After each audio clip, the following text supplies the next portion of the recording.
오늘 우리에게 주신 하나님 말씀은 마가복음 13장 1절부터 4절까지 말씀입니다. 한 목소리로 읽겠습니다. 예수께서 성전에서 나가실 때에 제자 중 하나가 이르되 선생님이여 보소서 이 돌들이 어떠하며 이 건물들이 어떠하니이까. 예수께서 이르시되 네가 이 큰 건물들을 보느냐. 돌 하나도 돌 위에 남지 않고 다 무너뜨려지리라 하시니라. 예수께서 감람산에서 성전을 마주 대하여 앉으셨을 때에 베드로와 야고보와 요한과 안드레가 조용히 묻되 우리에게 이르소서 어느 때에 이런 일이 있겠사오며 이 모든 일이 이루어지려 할 때에 무슨 징조가 있사오리까. 아멘. 오래전에 중동에서 한참 전쟁이 진행되고 있었을 때 타임즈 커버 스토리에 이런 기사가 실린 적이 있습니다. 아랍 어느 집에 사명자가 전쟁에 나갔다가 다 죽었습니다. 아들의 시신이 집에 왔고 함께 장례를 치르게 됩니다. 세 아들 한꺼번에.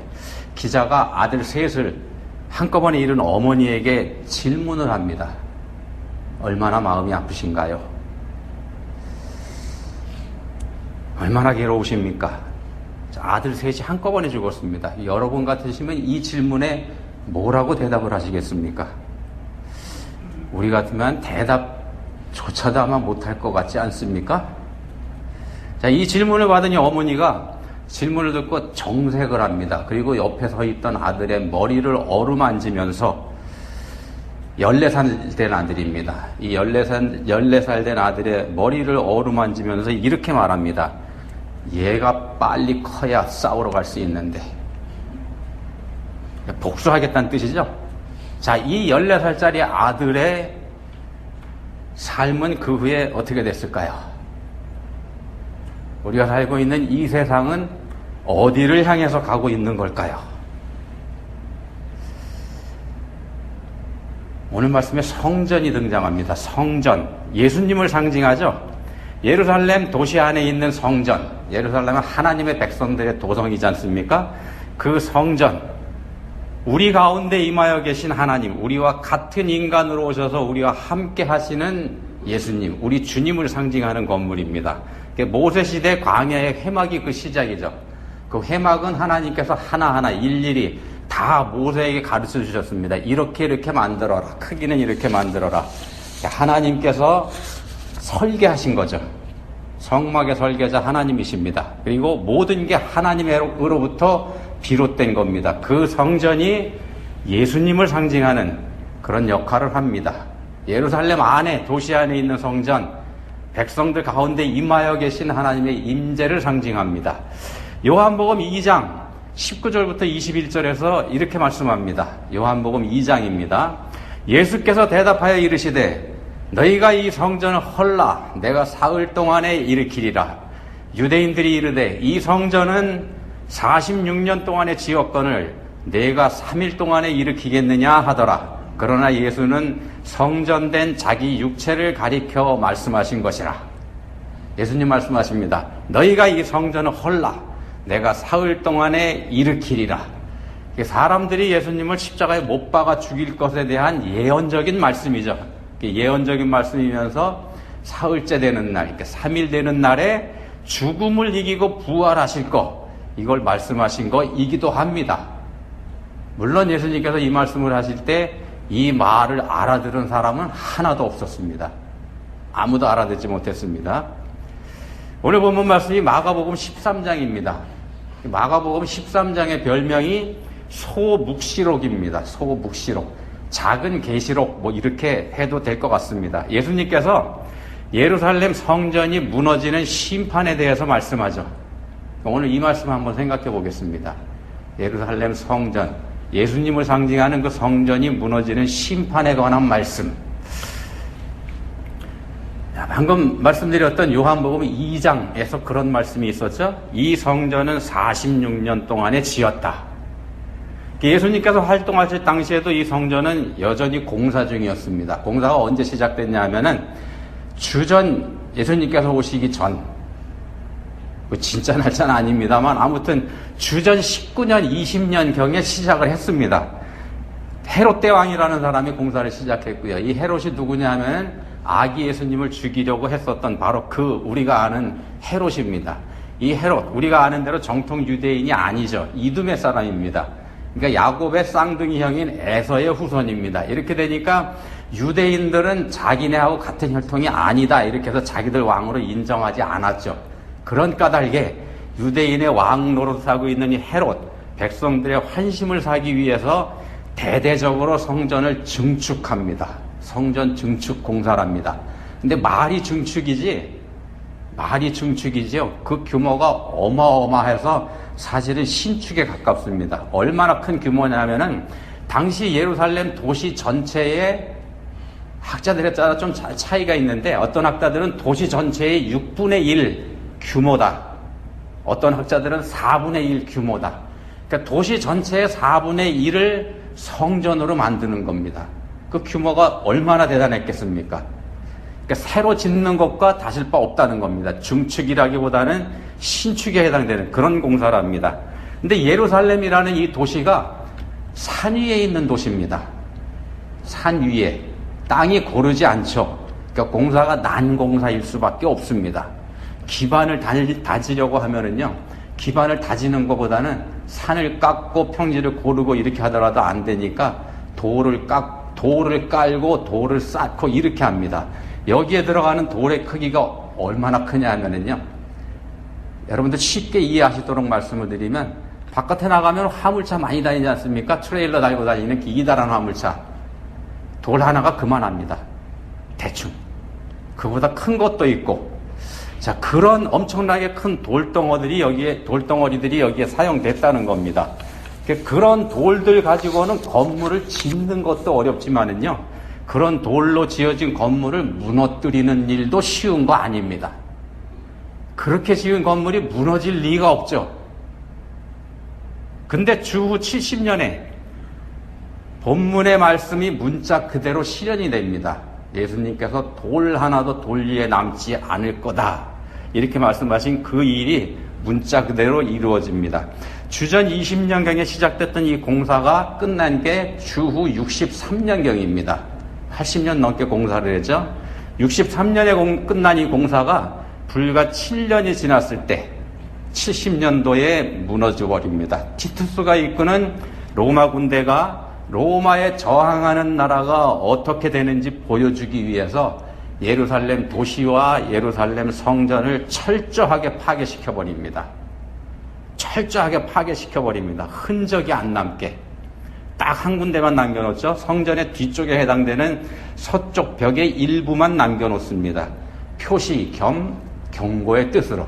우리가 요즘에 통곡의 벽이라고 부르는 바로 거기입니다. 그것만 남겨놓습니다. 성전 뒤쪽입니다. 거기가. 자, 성자 하나님이신 예수님을 십자가에 못 박아 죽이는 만행을 저지른 이후에 더 이상 예수님을 상징하는 성전은 필요하지 않게 됐습니다. 하나님 죽여버렸으니까. 그래서 하나님께서 다 무너뜨려 버리신 겁니다.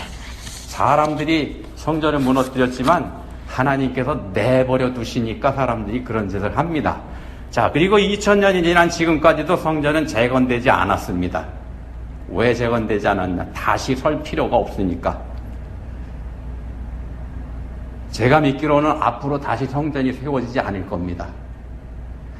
전혀 필요 없는 건물이기 때문에 설령 다시 성전이 세워진다고 하더라도 그 건물은 하나님과 상관없는 건물일 겁니다. 왜 그러냐면 하나님을 믿는 우리 그리스도인들 각자가 성령 하나님께서 내주하여 계시는 성전이기 때문에 그렇습니다. 성전은 이미 이 땅에 존재합니다.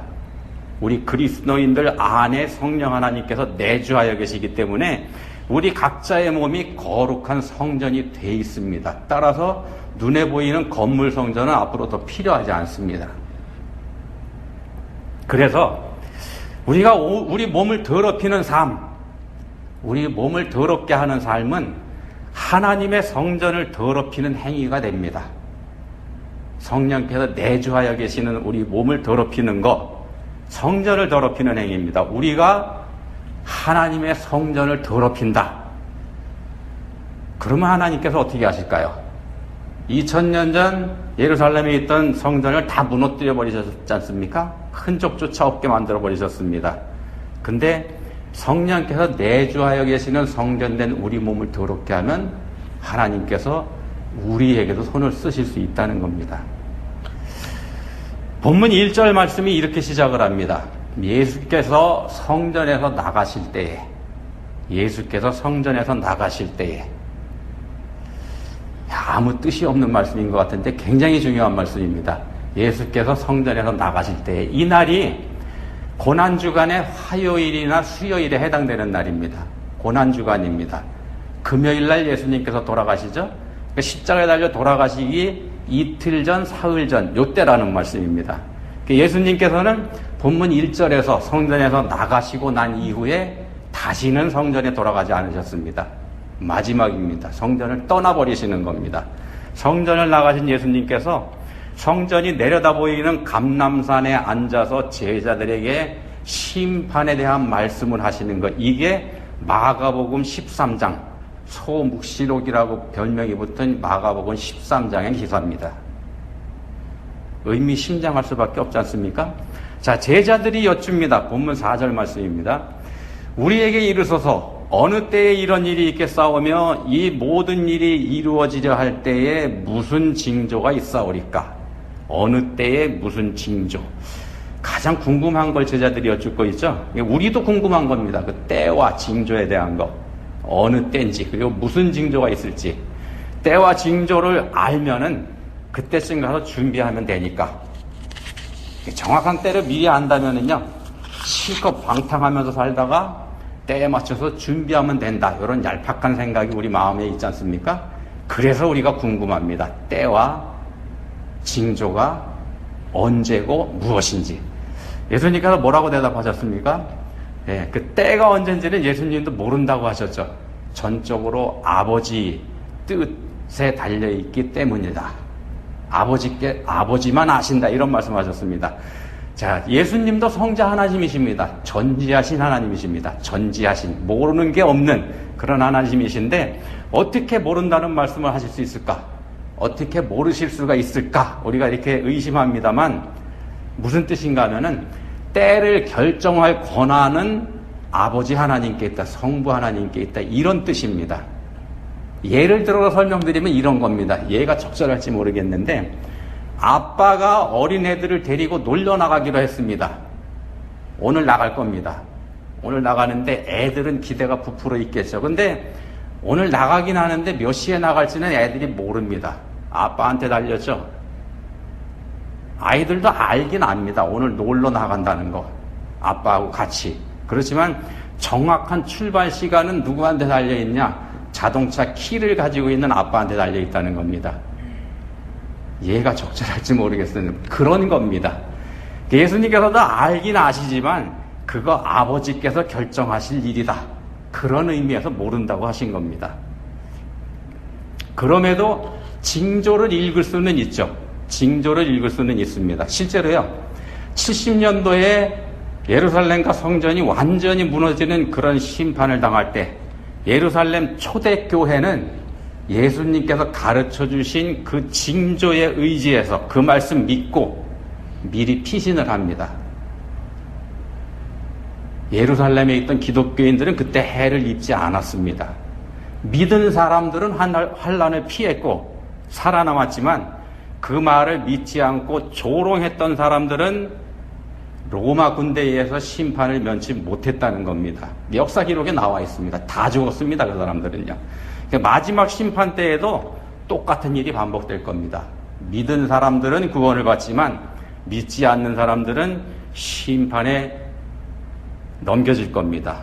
사람들 마음의 완악함은 징조가 주어져도 믿지 않습니다. 징조가 주어져도 믿지 않습니다. 이게 그 징조다 해도 믿지 않습니다. 그래서도 믿음입니다. 죄가 이걸 막죠. 방해합니다.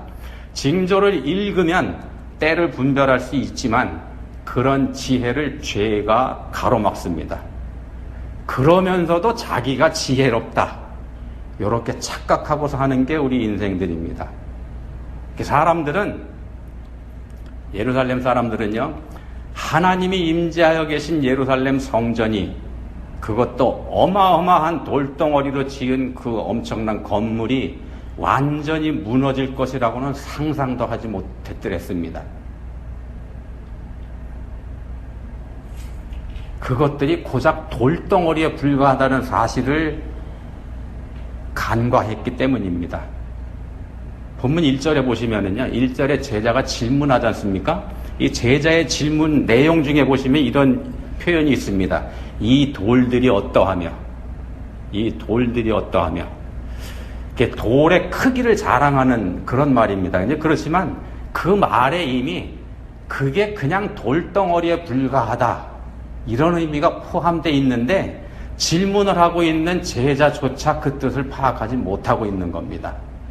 그래 봐야 돌덩어리인데, 예수님께서는 돌 하나도 돌 위에 라는 말씀으로 돌을 강조하시면서 당신의 안타까움을 그 말씀에 지금 담고 있습니다.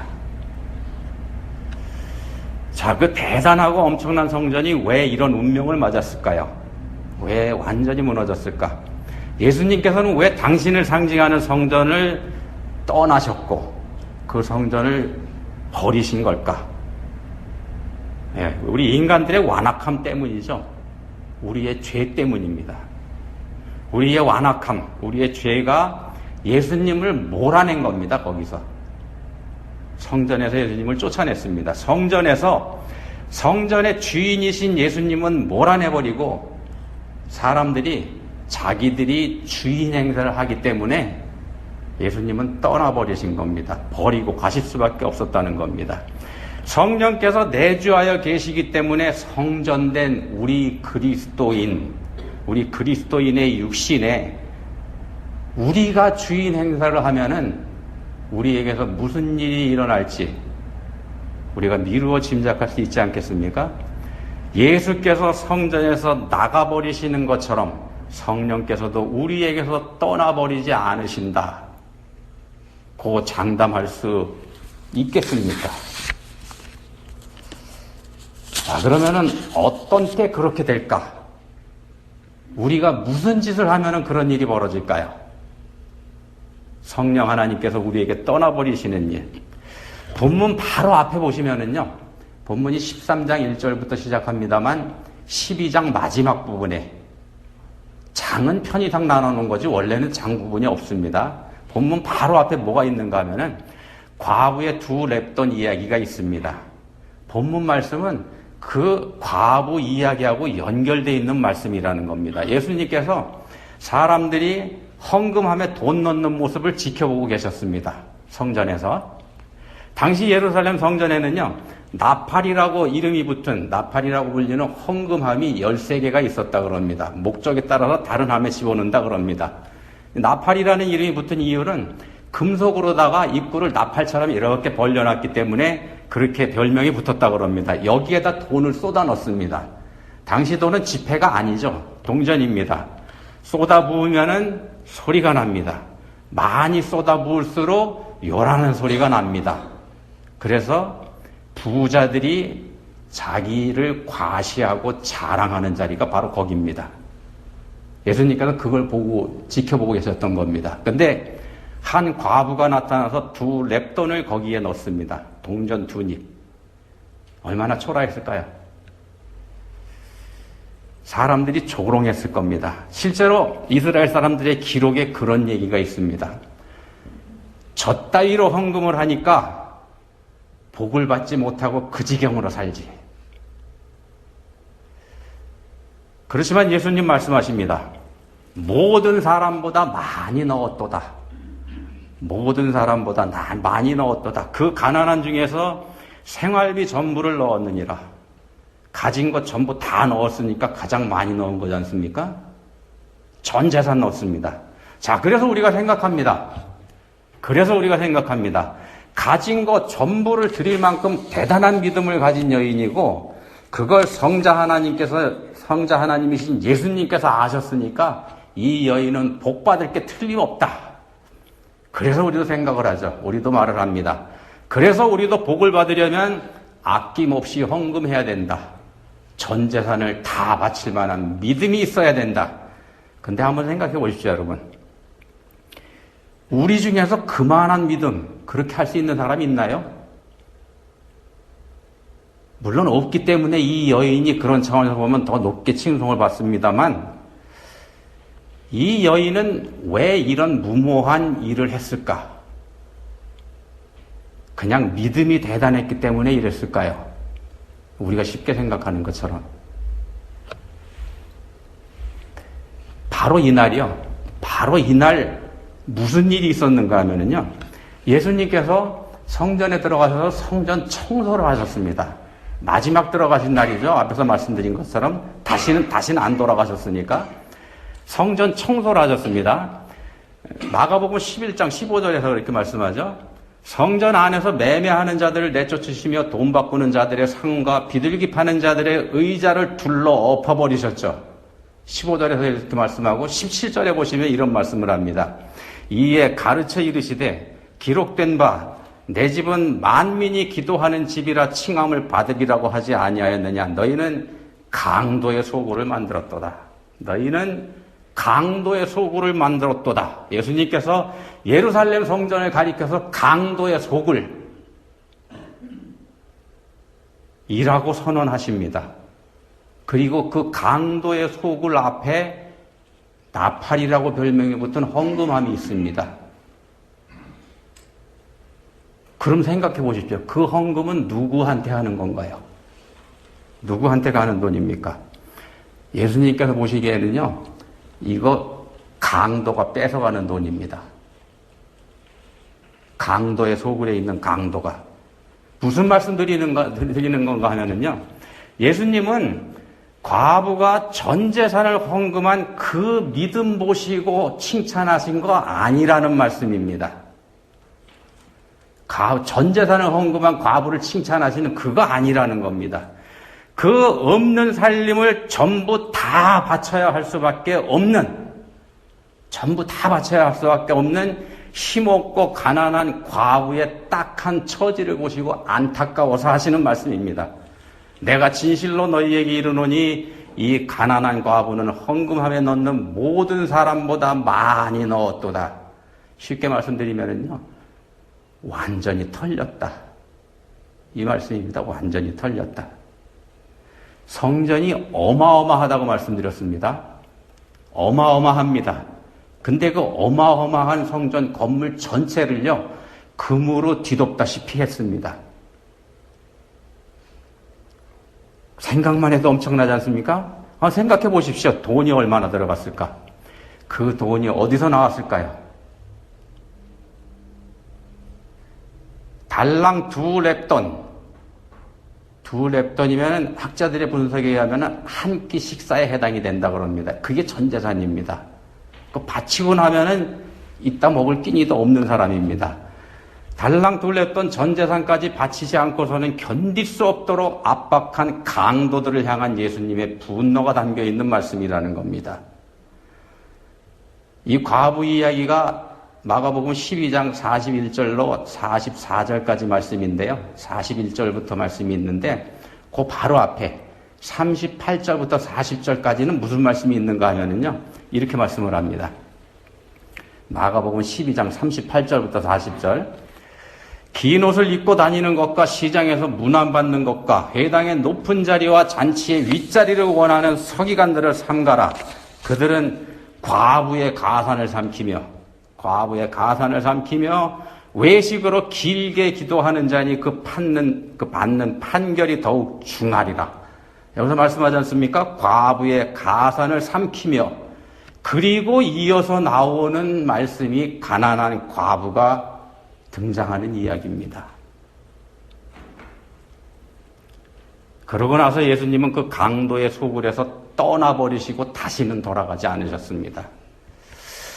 그 사람들은 판단하고 정죄하면서 가난하고 힘없는 과부를 몰아붙였던 겁니다. 이게 바로 하나님 쫓아버리는 방법입니다.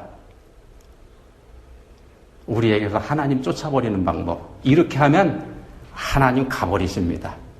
우리에게서 성령 하나님 가버리십니다. 자, 누가 이 강도입니까? 우리가 이런 짓을 하고 있지는 않은지요.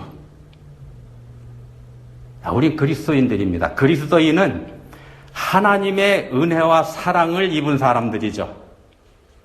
하나님의 은혜로 거저 구원받은 사람들입니다. 거저 구원받은 사람들입니다.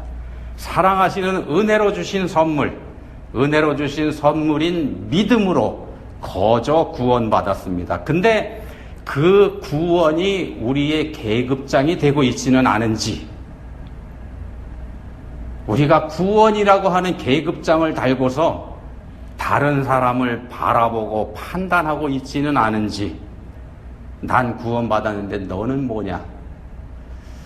그렇게 살아서 구원이라는 거 근처에나 가볼 수 있겠냐? 복이라고 하는 거 복이라고 하는 건 아무나 받는 거 아니다. 이렇게 떠벌리면서 말입니다. 자, 바리새인과 서기관들, 당시의 종교 지도자들이 그렇게 강도가 되갔습니다. 그렇게 해서 강도가 되어갔습니다. 나는 그런 지도자 아니다. 이렇게 말씀하시겠습니까? 자, 그렇다면은요, 앞에서 소개해드렸던 아들 삼형제의 복수를 다짐하면서 이 일을 가는 어머니, 그 어머니는 어떻습니까? 저 인간만큼은 내 눈에 흙이 들어오기 전에는 안 된다 하고 말하는 우리들 비슷하지 않습니까? 닮지 않았습니까? 성경은요, 나를 위해서 남을 죽이라 이런 말씀 안 합니다. 성경에 그런 말씀 없습니다. 보복하라 이런 말씀도 없습니다. 성경에서 그런 말씀 안 합니다. 오히려 그 인간 살리기 위해서 네가 죽어라 이런 말씀을 합니다. 그게 성경입니다. 죽어야 영광의 부활이 있기 때문입니다. 부활은 죽어야 있습니다. 죽지 않으면 부활 없습니다. 죽지 않는 삶에는 부활의 기쁨, 부활의 영광 있을 수가 없습니다. 죽지 않았으니 부활이 없죠. 남보다 더 낫게 사는 거, 이게 그리스도인의 삶이 아닙니다. 바리새인들이 더 나아지려고, 나아 보이려고 길을 쓰면서 살았지 않습니까?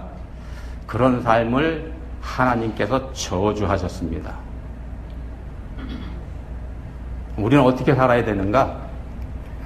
하나님께서 사랑하시는 사람, 하나님께서 사랑하시는 사람을 우리도 사랑하는 겁니다. 사람을 사랑하는 겁니다. 사람을 하나님처럼 대하는 것. 사람을 하나님처럼 대하는 겁니다. 사람이 하나님처럼 우리 눈에 보이지 않는다면 나한테 문제가 있는 겁니다. 그런데 사실은 우리가 다 그렇습니다. 우리 눈에 옆에 있는 사람이 하나님 눈으로 안 보이죠. 다 우리한테 문제가 있습니다. 그러니까 우리가 해야 될 거, 하나님 앞에 겸손해져야 되는 겁니다. 하나님 앞에서 겸손하게 기도하시기 바랍니다. 기도하는 사람한테 때와 징조를 구분할 수 있는 지혜를 주십니다. 겸손한 기도가 이미 우리한테 주어진 지혜, 그 지혜를 참 지혜로 깨달아 알게 합니다. 기도할 때 우리가 그걸 깨닫게 됩니다. 그럴 때 재난과 심판, 이게 우리한테 오히려 복이 됩니다. 기도하시겠습니다. 하나님 아버지, 저희는 편하려고만 합니다. 난 구원받았으니까 됐다면서 나태를 즐깁니다. 다른 사람 어찌 되든 별로 안중이 없습니다. 그렇지만 저희가 무시하는 그 다른 사람 위해서 우리 주님께서 십자가에 달려 돌아가셨습니다. 저희가 이 사실을 깊이 깨닫기 원합니다. 그 사람을 사랑하시는 주님의 마음과 저희 마음이 하나 되기 원합니다. 저희를 도와주십시오. 예수님 이름으로 기도합니다. 아멘.